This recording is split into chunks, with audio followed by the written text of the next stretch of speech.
Abantu bapfuye mu mwaka wa 2020 bishwe n'icyorezo cya COVID-19 ubu bazi ko isi yose yarimbutse burundu. Abantu bose bishwe na coronavirus bitewe n'ukuntu basize icyo gihe. Isi yose yari yarapfukamishijwe n'iki cyorezo mu buryo bwuzuye, cyane ko abenshi basize nta n'inkingo ziraboneka, yewe nta n'igisubizo twari dufite cyo guhagarika iki cyorezo cyari cyaratuzengereje. Ubu bazi ko twese byaturangiranye, nubwo isi itigeze irimburwa n'iki cyorezo nk'uko bagiye bazi ko ariko bizagenda, ariko ibi biri hafi cyane y'ukuri kuko bisa nk'aho isi iri mu bihe byayo bya nyuma. Mw'abantu mwe wagira ngo imyaka turimo Satani yarayikodesheje. Mu ntangiriro z'ukwezi kwa gatanu, ikigo cy'isi cyita ku buzima World Health Organization cyatangarije isi yose ko yatatswe n'icyorezo cya hantavirus mu buryo bwuzuye. Ni icyorezo cyateye ubwoba abahanga cyane mu birebana n'ubuzima bwa muntu kuko cyica vuba kandi kikanandura hagati mu bantu begeranye. Ibyatumye habaho impungenge ko gishobora gukwirakwira mu bihugu hafi ya byose bigize isi dutuye, kandi nta muti nta n'urukingo iyi virusi ifite. Bivuze ko gupfukamisha isi yose byayorohera cyane. None mu gihe tugihangayitse kwejo cyangwa ejo bundi iyi virusi ya hantavirus ishobora kwinjira mu bihugu tubamo ikatuzenguruka twese ijonjoramo bo kwica abasigaye kabakanda amaraso ku rwego rwo hejuru mu buryo butunguranye. Ikindi cyorezo kiraduteye kandi cyo kirica bimwe biteye ubwoba.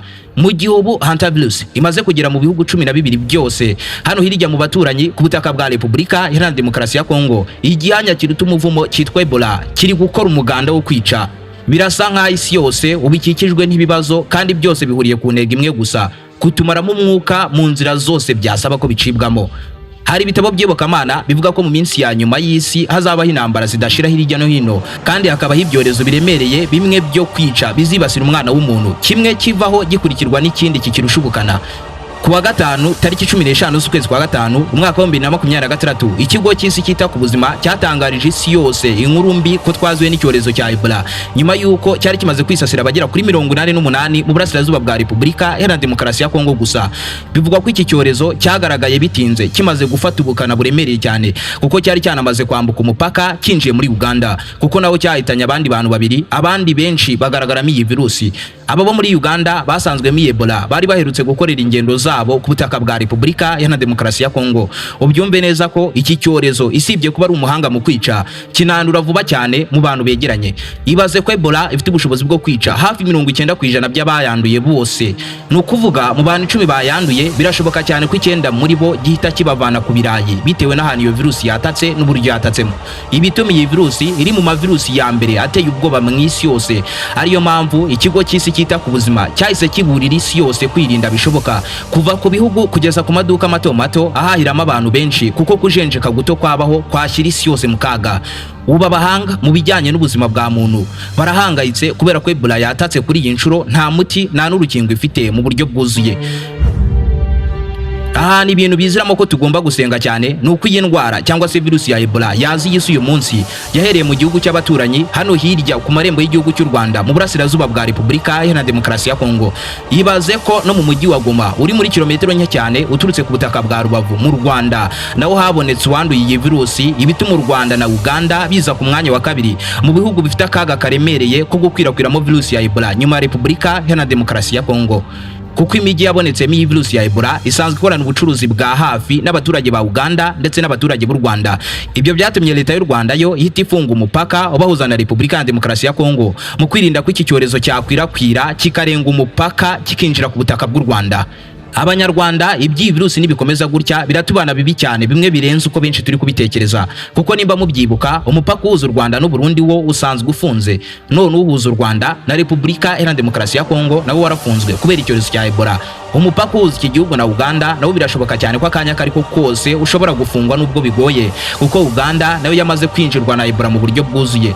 Kandi buriya ibintu hafi ya byose byinjira mu Rwanda biturutse imahanga bicishwa muri Uganda cyangwa muri Tanzania.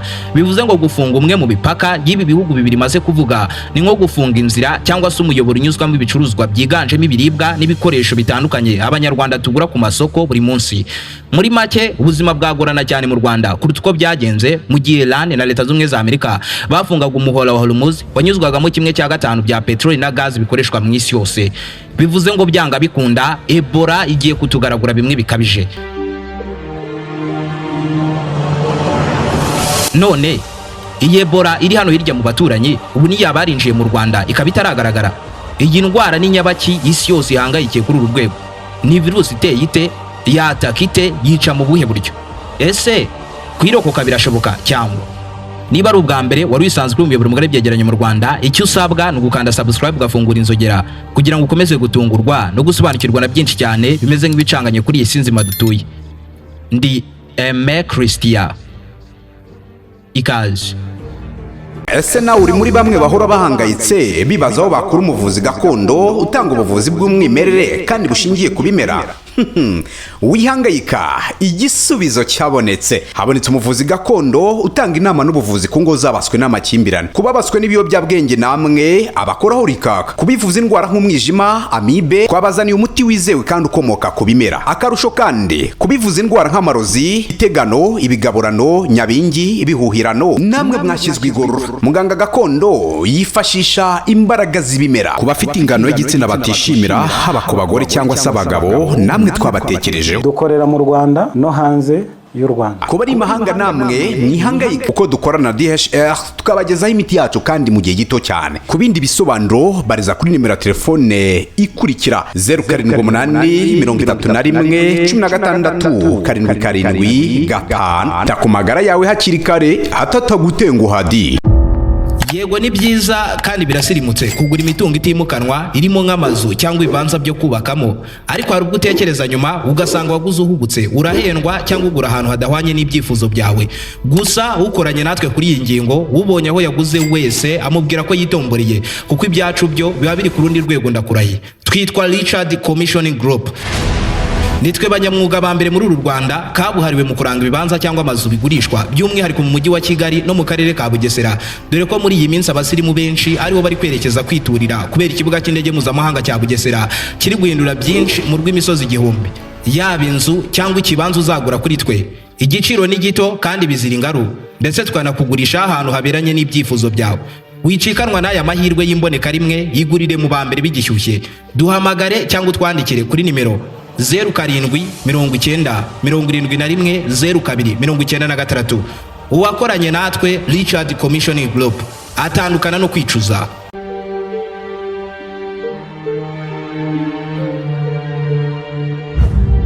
Virusi ya Ebola ni imwe mu ndwara za mbere mbi cyane mu kwica no kwandura vuba kurenza izindi virusi cyangwa indwara zose zigeze zataka isi, by'umwihariko ikiremwa muntu. Ni indwara itinyitse ku rwego rwo hejuru kuko ifite ubushobozi bwo gukwirakwira igapfukamisha isi yose mu buryo bworoshye cyane. Ubyumve neza ko iyi Ebola iterwa n'itsinda rigari ry'amavirusi yitwa Ebola viruses. Iyi virusi ya Ebola ikigera mu mubiri w'umuntu yihutira gushyira hasi ubwirinzi bwose bw'umubiri, igashwanyaguza abasirikare barinda umubiri mu buryo bwuzuye kugira ngo yigarurire ubugenzuzi bwose bw'ubuzima n'umubiri bwo yinjiyemo. Nibwo itangira kwangiza imitsi itwara amaraso mu mubiri w'umuntu, ikayitanyaguza bimwe biteye ubwoba, yarangiza ikataka ibihaha, impyiko n'izindi ngingo z'ingenzi mu mubiri w'umuntu kandi kazatakira rimwe. Ibi bihita bituma uyirwaye atangira kuvirira imbere kubera ko imitsi bagizwe uburere, ingingo z'umubiri we nk'impyiko cyangwa ibihaha bigatangira guhagarara bya hato na hato, maze hakabaho icyitwa medical shock, kwa kundi amaraso asanzwe atembera mu mubiri bigahagarara, ingingo zimwe na zimwe zirimo nk'umutima zisanzwe zakira cyangwa se zikanohereza amaraso mu bindi bice by'umubiri bikabura amaraso bisanzwe bigenzura. Kuri uru rwego iyi virusi iyo yakugeza aha ihita inaguhitana. Bibarwa ko Ebola yica hagati ya 25 kugeza kuri 90% by'abayanduye bose. Bisobanuye ko mu bantu 10 bayandura abari hagati ya 3 n'9 bahita bahitanwa n'iyi ndwara. Bivuze ko abicwa nayo bashobora kujya munsi ya 1/2 cy'abayanduye, cyangwa se hafi ya bose bagapfa bitewe n'urwego iyi virusi ya Ebola iriho, cyangwa se uburyo uyirwaye yavuwemo n'ivuriro yavuriwemo nimba rishoboye cyangwa se ari ryibanze. Ni ukuvuga urwaye virusi ya Ebola aba afite imyaku hafi 90% ko aba agomba gupfa, kandi abari buze gusiga yanduje hafi ya bose bamuba hafi, by'umwihariko abo babana cyangwa bakorana mu kazi kamwe. Ikibi cyayo, Ebola ni indwara itinda kugaragaza ibimenyetso, ibyo bituma ikura bucece ikazagaragara yaramaze gufata indi ntera iri ku rwego rwo kwica kandi yaramaze kwandura abantu benshi. Ariko buriya nta hantu virusi ya Ebola yandura cyane nko mu bitaro, by'umwihariko ibyo mu bice by'ibyaro, kuko Ebola itinda kugaragara kuyirwaye kandi bigatangira imeze nk'indwara isanzwe yoroheje ijya kumera nka malaria, ariko nayo idakanganye cyane. Iyo iri kuri uru rwego, uyirwaye ajya ku ivuriro agiye kwivuza malaria cyangwa indi ndwara isanzwe ijya gusa nk'iyi ngiyi, maze nawe akakirwa mu ivuriro nk'abandi barwayi bose. Abaganga bamwegera mu gihe bari kumupimamo malaria kubera ibikoresho bike by'ubwirinzi bakaba bayisigarana, kandi buriya iyo umuganga yanduye icyorezo nk'iki nta kibi nkabyo, kuko umuganga ahita yanduza ivuriro ryose, uwahageze wese agacyura ku kavirusi agashyiriye umuryango watabizi. Ubu bukana bw'iyi ndwara busa nk'ubuteye ubwoba, butuma abaturage bose bagira ubwoba bwo hejuru iyo babwiye ko ahantu runaka hafi yabo habonetse icyorezo nk'iki cya Ebola. Mbere yuko dukomeza ariko nyemerera nkwibwirira inkuru nziza ku baturarwanda ndetse n'abo mu bihugu by'abaturanyi. Ndabizi abacuruzi benshi baracyagurwa no gukoresha IBM muri mudasobwa bitewe n'uko bibasaba ubumenyi bikanabasaba igishoro cyo kugura imashini yo kubikora. Ariko se wari uzitwara agakoresho kameze nka telefone kajyamo IBM kandi kagasohora resi ako kanya? Bivuze ko bitakiri ngombwa kubanza kwiga mudasobwa, cyane ko aka gakoresho kanahendutse cyane. Ubyumve neza ko kanafasha mu kubara ibyacurujwe byose ndetse no mu bindi bikorwa bigiye bitandukanye. Iyi ni POS ntoya igendanwa, ndetse n'ahandi wayisanga muri uru Rwanda uretse muri Prime Core Electronics, iduka rya mbere mu Rwanda ricuruza ibikoresho by'ikoranabuhanga ku giciro kinogeye buri wese. Aha niho usanga mudasobwa z'ubwoko bwose, kuva ku ntoya z'abanyeshuri, izo gukoresha mu kazi, iza MacBook kugeza no kuzama gaming zifite ingufu ziremereye cyane, ndetse bakagira n'ama desktop y'ubwoko bwose, bakagira accessoires z'imashini nk'imigozi zicaginga, keyboard na mouse by'imigozi cyangwa wireless, n'ama stand ndetse n'ama bags z'ama laptop byiza cyane kandi bitaboneka ahandi ahari hose muri uru Rwanda. Dukorera mu mujyi wa Kigali mu nyubako ya Town Center Building TCB munsi ya Makuza Peace Plaza. Ku bindi bisobanuro ushobora kuduhamagara cyangwa ukatwandikira kuri WhatsApp yacu kuri nimero uri kubona muri screen yawe.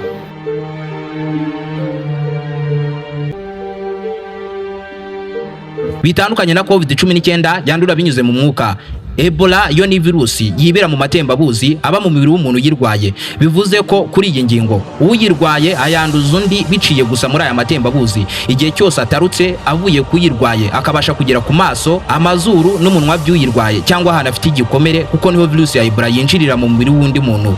Nk'urugero, iyi virusi ikwirakwira binyuze mu maraso, nk'igihe uyirwaye ari kuvirirana amaraso maze umuntu usanzwe ari muzima akayakoramo. Aramutse afite igikomere kuri we cyangwa ahantu asanzwe hari ikase by'impanuka afite nk'agasebe gato kuri uwo mubiri we, maze amaraso y'uwanduye akabasha kwegera kuri uwo mubiri ahari ako gakomere, nawe ahita yandura Ebola mu buryo bworoshye cyane. Cyangwa se umuntu muzima agakora ku maraso y'uyirwaye maze nyuma akikora ku maso, umunwa cyangwa amazuru, tayari nawe aba yamaze kwandura iyi virusi ya Ebola. Nabikubwiye mu kanya ko Ebola yandura inyuze mu bintu byose biva mu mubiri w'umuntu bitemba nk'amazi. Bivuze ko rero atari amaraso gusa aba arimo iyi virusi, kuko iyi virusi ya Ebola uyirwaye akunze kuruka no guhitwa bimwe biteye ubwoba. Ibi aba yagaruye cyangwa se aba yasohoye nk'umwanda nabyo biba birimo virusi ya Ebola ku rwego rwo hejuru. Sa nk'utekereza nk'igihe urwaye Ebola yarutse cyangwa se yihereye ahantu runaka, maze uwo mwanda nyuma ugahanagurwa cyangwa se ukajugunywa n'umuntu utambaye ga mu ntoki, maze nyuma uwo muntu akaza kwikora mu isura nko ku munwa cyangwa amaso. Icyo gihe nawe ahita yandura virusi ya Ebola.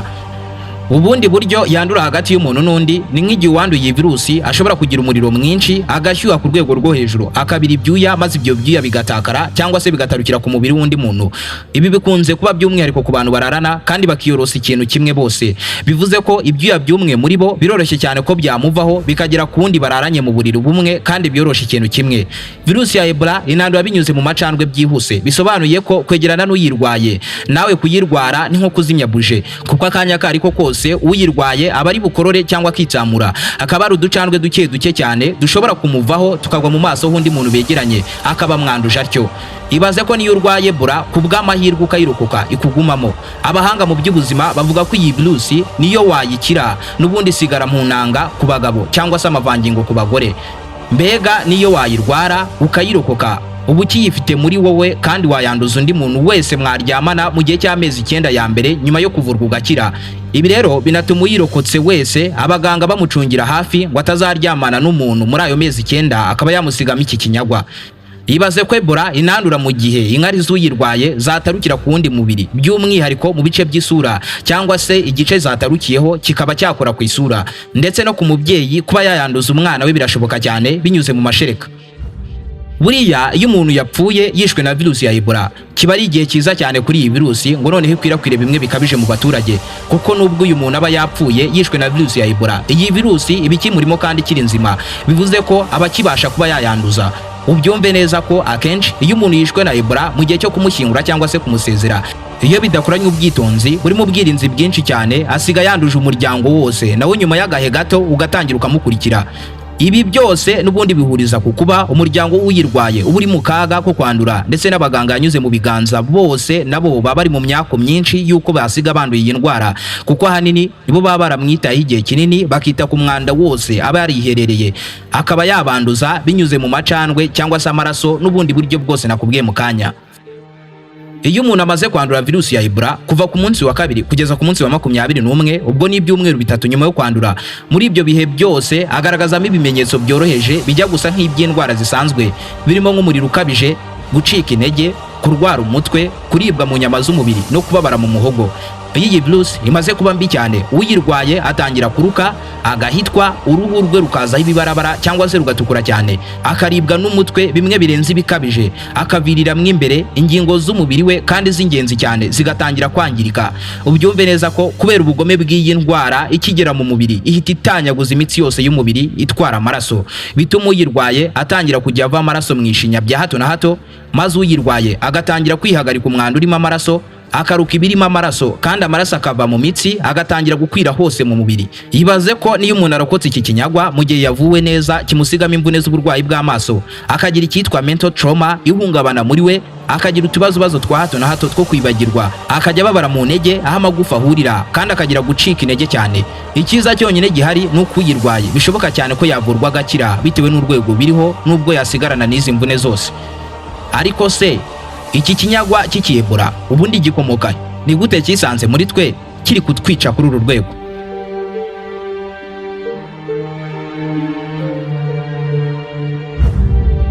Virusi ya Ebola iboneka bwa mbere mu isi hari mu mwaka w'1976. Icyo gihe yabonetse n'ubundi hano hirya ku butaka bwa Repubulika Iharanira Demokarasi ya Kongo. Muri uwo mwaka umwe yaragaragaye muri Sudani, mu bice biherereyemo Sudani y'Epfo uyu munsi wa none. Icyo gihe abantu benshi batangiye kurwara bidasanzwe, ariko bose bagahuriza ku bimenyetso birimo umuriro ukabije, gucika intege, kuruka no kuvirirana. Ibyatumye umubare munini icyo gihe w'abarwaye cyarabahitanye. Iyi ndwara yari iri kwandura vuba ikanica bigishyushye, nawe uzi ngo ni igiki kiri kwataka abaturage kikabica muri ubwo buryo, n'abaganga benshi byarabashobeye.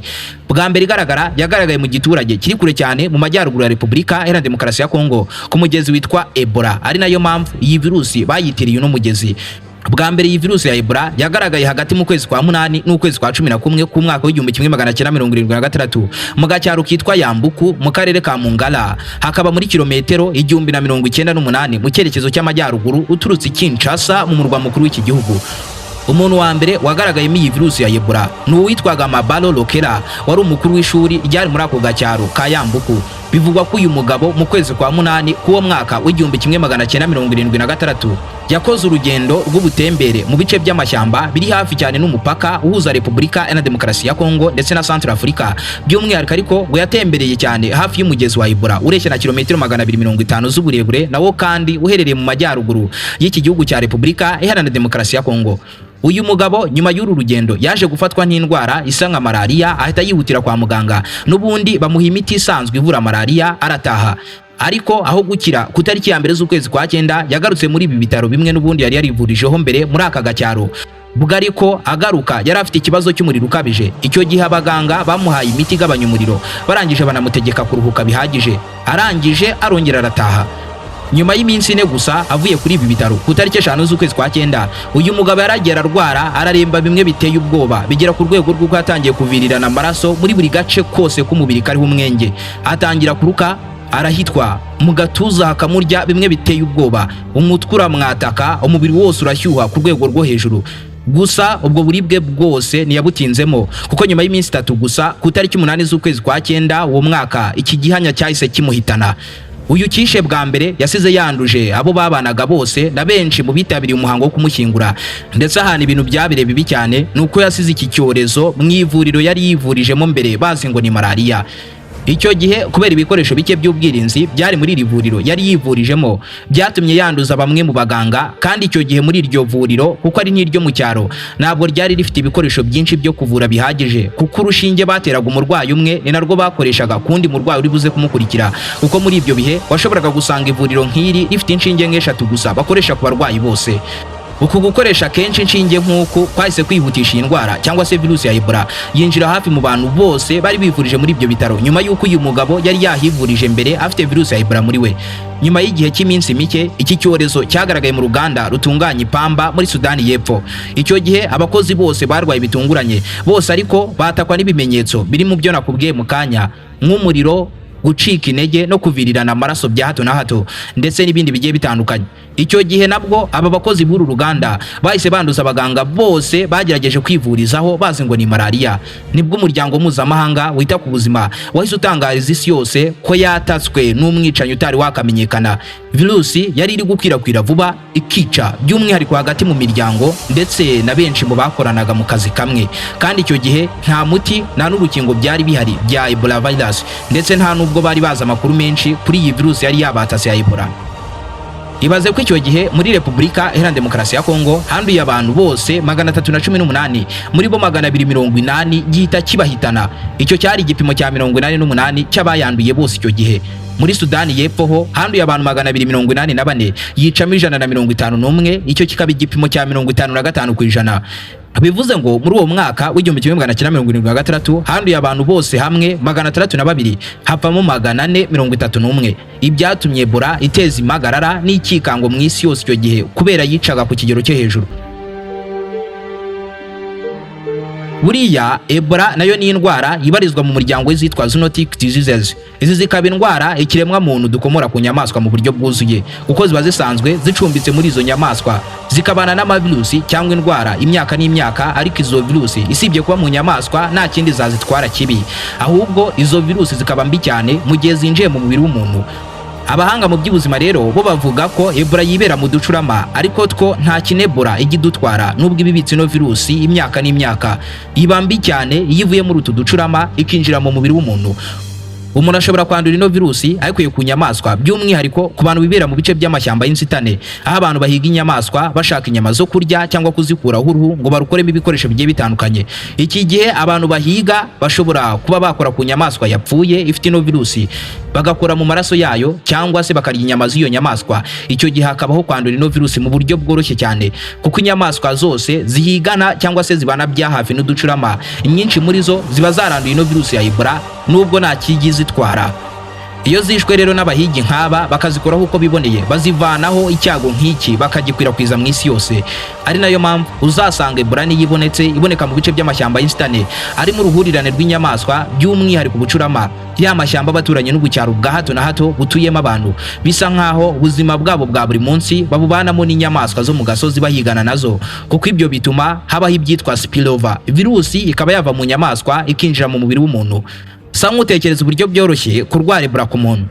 Ibaze nk'urubuto runaka ruri mu ishyamba ruriweho n'agacurama kakigendera, ejo rwa rubuto indi nyamaswa isanzwe ikahanyura ikarya kuri urwo rubuto nayo ikikomereza, maze umunsi ukurikira abantu bakinjira muri iryo shyamba baje guhiga inyamaswa, maze kubw'amahirwe make bakica ya nyamaswa yariye kuri rwa rubuto rwari rwariweho n'agacurama kagasigaho amatembabuzi arimo virusi ya Ebola. Iyo nyamaswa abahigi bakayica, bagatubateba amaraso yayo bakikura ku masura, bagatangira bakanayirya, tayari virusi ya Ebola igahita ibinjira. Maze rero abo bahigi bagahita nabo bayimanukana mu giturage, imiryango n'abaturanyi babo bose bagahita babanduza icyo kinyagwa, bagatangira gupfa urusorongo, kandi nabo bagasiga banduje abandi benshi ku gasozi. Ubyumve neza ko kugeza ubu nta gihamya gihari kigaragaza ko ino virusi ya Ebola ishobora kuba yarakozwe n'umwana w'umuntu, ahubwo amahirwe menshi nuko yaba yarabayeho kera cyane mbere yuko n'umwana w'umuntu abaho, maze icyo gihe cyose ikabaho yihisha mu ducurama imyaka n'imyaka, amamiliyoni menshi cyane.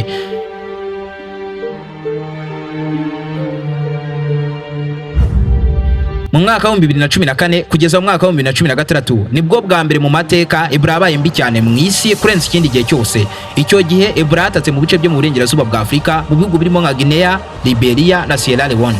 Icyo gihe abantu barenga 28,000 bose banduye iki cyorezo, muri bo abarenga 11,000 gihita kibahitana nk'uko bigaragara muri raporo z'ikigo cy'isi cyita ku buzima. Muri icyo gihe Ebola yari yarakaye cyane kuko nibwo bwa mbere yari ivuye mu bice by'ibyaro noneho yinjira mu bice by'imijyi minini aho abantu benshi baba batuye begeranye, ahaba amavuriro yakira abantu benshi, aho abantu benshi bahurira mu masoko no muri za bisi, bakananyuranamo ku mipaka binjira cyangwa basohoka mu gihugu. Abashakashatsi bavuga ko icyo gihe iki cyorezo cya Ebola cyari cyatangijwe n'akana gato k'imyaka 2 kapfuye mu ntangiriro z'umwaka wa 2013 gasiga kanduje umuryango wose ndetse n'abaganga bose bakitagaho. Aho hari mu majyepfo y'Iburasirazuba bwa Guinea. Icyo gihe abantu benshi nibizeraga ko Ebola yaba ari virusi cyangwa se indwara ya nyayo yaba yaratatse ikiremwa muntu, kuko benshi bakekaga ko ari ikinyoma cya leta ngo ibone uko ibagenzura mu buryo bwuzuye. Abantu benshi barwaraga Ebola bakihishahisha ngo badashyirwa mu kato. Ibyo byaje gutuma iyi ndwara ikura vuba, ikura bucece kubera kuyijenjekera cyane. Gusa icyo gihe Ebola yahise itangira guhagarikwa mu buryo bwuzuye. Ibihugu n'ibigo bikomeye mu isi bifata ingamba zo kuyica intege, bashyiraho akato, bakurikiranira bya hafi abantu bari barahuye n'abanduye bose. Amavuriro ashyirwamo ibikoresho bihagije by'ubwirinzi. Isi yose ihagurukira kwitambika iki cyorezo, birangira bakizimije burundu. Gusa cyari kimaze kwisasira umubare munini w'abaturage, ndetse nyuma yaho iyi Ebola yari yibasiye isi, yanaje gukorerwa urukingo mu buryo bwuzuye. Gusa ikibabaje kinateye ubwoba uyu munsi nuko ubwoko bwa virusi ya Ebola yongeye kutwataka, iyo nta muti nta n'urukingo ifite. Ese iyi yo kuyirokoka tuzabibasha? Niba ari ubwa mbere wari wisanzwe uri umuyoboro mugari byegeranye mu Rwanda, icyo usabwa ni ugukanda subscribe ugafungura inzogera kugira ngo ukomeze gutungurwa no gusobanukirwa na byinshi cyane bimeze nk'ibicanganye kuri iyi si nzima dutuye. Ndi Aime Christian, nawe ubutaha.